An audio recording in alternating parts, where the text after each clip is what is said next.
आई हो अमित भैया तो शादी वाले तो ये कहीं की जौन मजा मिलेला में दारू में तो मेहरारू का ना मजा दे सुन हो मजा न मिले मेहरारू में। आई हो अमित भैया हमरा आज तक एगो बात तो नहीं समझ में लग की होला बे? तूहू गोर हखी हाँ बे हिये नहीं तो की तोर मौगी भी गोरे गार हकाऊ उ तो या सवारियो राय के फैल गइले रे। तो आई हो अमित भैया तोर दोनों बेटवा कार कार कैसे हो गलो करिया करिया ठगेसन हो। अरे तो साला हमर निसे में फाद नहीं बे। निशवा फटतो न तो सब घरे तो नीचे में रही मर दे कभी भी होश में रहा है। सही बोल रही।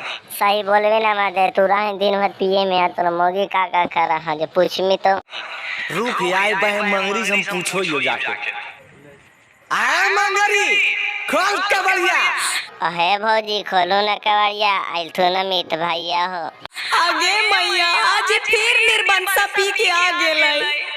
आयो ईसन बात छोड़ा पूछी न मर दे जल्दी से थी। तू गोरही में गे। हाँ जी तो ही ना। भौजी तो कह दिल तू नो कि हम गोरिया तू अपना बारे में भी पूछी। हम गोरिया में। हाँ जी तू तो गोरे हकू। दोनों के तो फाइनल हो गलो अब बचवा के बारे में पूछी। तभी बोलुआ कार काहे हो।